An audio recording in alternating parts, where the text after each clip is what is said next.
Hey, Peeps Galucia here, and today I'm making an apologetic video to all my YouTube peeps. Because it's been way too long since I've made a YouTube video. I have been super busy, but there is no excuse. I really should just make a better effort to get on.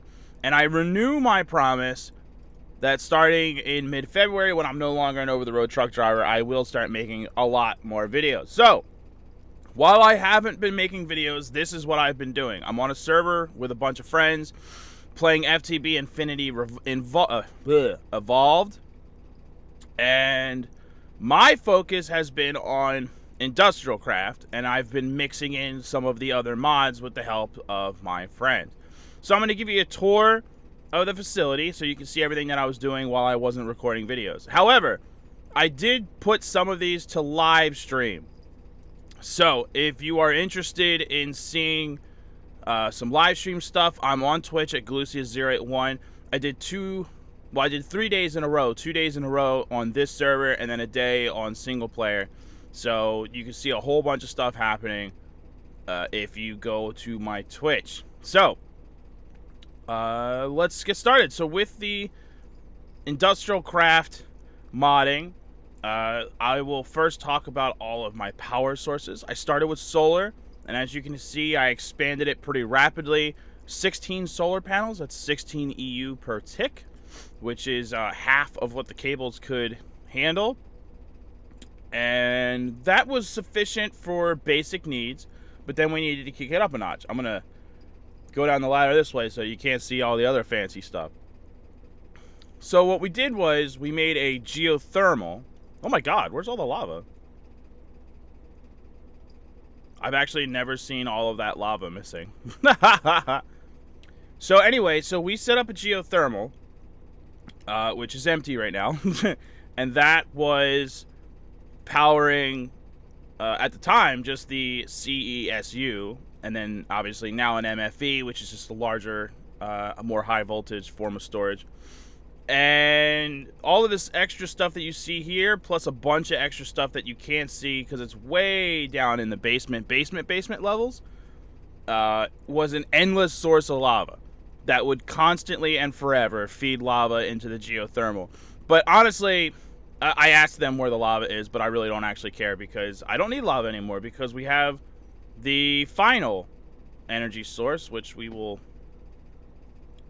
follow our gold cable down here. Whoa. That was my air sigil, which is a blood magic thing, which I don't do, but Scale does, so he gave me an air sigil. So MFSU, let's see, we've got almost 28 million power saved up in there, which is not bad. And this is the reason why. This is all reinforced glass. It's a large reactor chamber. Open up the reinforced door. Obviously, these fuel rods are depleted because I just woke up and got onto Minecraft. But normally, this is generating 110 EU per tick. So if you're keeping count, the solar panels are 1. The geothermal generator is 20. And that is 90. It was 60 when I first started with a single quad. But when you put a single fuel rod next to the quad, it magnifies it greatly. It puts it up to 90. And today's goal, after I finish recording, is to get it up to 110 with a dual rod instead of a single rod. So that's all my power sources. The whole reason I set this camp up in the first place, and actually the whole reason I started playing with my friends in the first place, was because they were having issues with ore. So I said, oh, well, I know how to set up a miner for IndustrialCraft. I'll do that.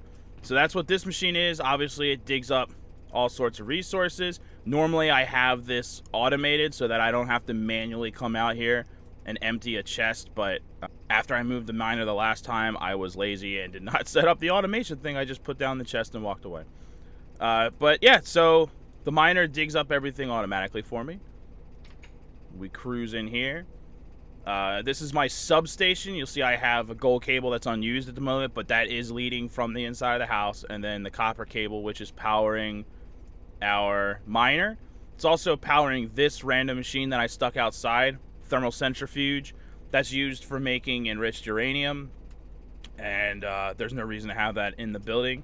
You can see here, this is all the uranium stuff, and here's all the fuel rods, and I can't touch those unless I put on my hazmat suit. The radiation sickness will kill you. as one would expect. Go back in the house. Look at these lovely flowers. Aren't they lovely? Actually, I can show you this really quick, even though everything is dead right now. This is my harvester. It automatically harvests a crop. You can see that's completely filled with potatoes. And then once it fills up, it stops harvesting. And in IndustrialCraft, once a crop stops harvesting, like these potatoes, they go bad. So these are all poisonous potatoes now. But that's okay, because I can use poisonous potatoes for another recipe. Eventually, I'll fix that so that the harvester can never fill up. But for now, I didn't really care. So, this is the interior. This, I did not set up. That was Bobby. Well, technically, I placed the blocks, but he told me how, and he built everything and told me how it works. This is linked to the base, which if I highlight the way marker, you can see it's 660 meters away is the main base where everyone else is. This is linked to that, and it's a storage system that is virtually endless. It can fill up, but, I mean, look, we have 3.4 million cobblestone. Obviously, there's a lot of storage available in the ME. So I feed a lot of any items that I don't need here at the camp for purposes of IndustrialCraft. I feed into the machine, as well as certain things that I would need, but have enough of, like iron, for example. I never keep more than 512 ingots of iron, so I will start feeding that in there as well, and so on and so forth. But so you can see I keep a select few things, and everything else stays in there. Got my drawer system to organize the things that I really need. So you can visually see everything, and it's a solid storage system. I don't even remember what I have. Oh yeah, and then so let's go across all the machines. This is my personal safe. This is actually, you can't even destroy this. It's pretty cool. Only I can go into it. No one else has the ability to access it or destroy it, even with the most powerful picks in the game. It's just, it becomes an indestructible block, which is pretty cool. See, look, it even says, where's it go? Well, it has an X under harvestable, which is obviously what that means. So we got the fluid/solid canning machine, which is used mostly for making coolant. The solid canning machine, which I've actually never actually used. I made it by accident when I was trying to make that. Ore washing can be used for just about everything, but I mostly use it for uranium. Macerator, which is used for turning ore into dust, doubling the amount that you get for the ore. Get all three of those cranking along. The compressor, self-explanatory. The recycler is set up automatically. You can see there's some pipage going out the back here. The ME system is feeding cobble into this chest. Then we use a standard Minecraft hopper to go down into the recycler. That is constantly and forever changing cobble into scrap, which feeds into the ME system. And you can see after sleeping for a little while, we have almost 5,000 scrap. So it's constantly building up scrap, and the scrap is used in a way that I'll show you in a second. I'll grab a bunch of it so that I can show you. I'm trying to make this a quick rundown.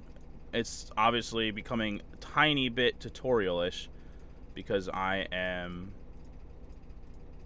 explaining what these things do for people that are unexperienced with IndustrialCraft or FTB. Okay, so then I got my two furnaces. Those should be pretty self-explanatory. Usually at this point, they are filled with baked potatoes. I feed the group. That's my major contribution. Let's see. Baked. There you go. There's over 800 baked potatoes in the ME. That is my #1 contribution at this point, because Scale's Ender Quarry gathers way more materials than my miner ever could. The metal former and the extractor and the machine that I disconnected for a time being, the turning table, which is almost never used, so I don't even have it set up right now. Basement! Huh. This is my mass fabricator. A redstone source will pause it. There it goes. You put scrap in here. Scrap boxes work better. And it's creating UU, which used to be a physical material. Now it's a fluid. So I'm filling this fluid cell. And we're using that because it will eventually be used to make the iridium, which I need to make my quantum armor, among other things. But I need to make this replicator to finish the process. And the mats for the replicator are absolutely ridiculous. So we haven't even started making that yet. It's a nightmare. It's an absolute nightmare. I haven't even started working on it yet. But that's the gist of it. I mean, obviously there's more I could talk about, but I just wanted to kind of show you mostly what I was up to. There's a few other things that I did in various locations here and there, but for the most part, that's what I've been up to. So, now that you know what I have been doing, you know what? I'm really grateful. I gotta say thanks to Scale. Besides a bunch of other things that he did to help out, including setting up that lava thing downstairs, he did most of the work for the reinforced glass chamber for the nuclear reactor.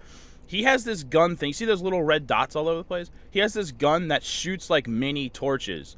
And he like shot mini torches all over my area. So now it's lit up like it's daylight. And that's really handy for making a YouTube video. So thank you, Scale. So that's the deal. That's what I've been doing.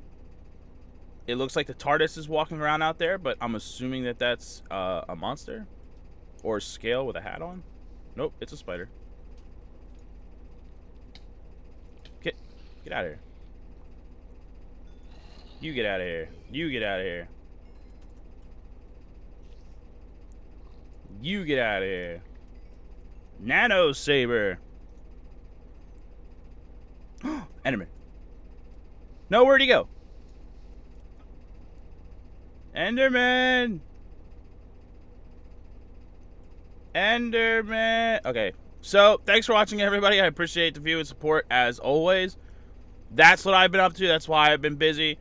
As I stated before, I plan on getting a lot busier with the YouTubes. Once I am officially off of the road, it'll be a lot easier. In the meantime, I will try to stop being so lazy and make videos more often. So, until next time, thanks again, and I will see everyone later. Oh, there's the Enderman. Why is he mad? I didn't hit him. What? What are you doing, Enderman?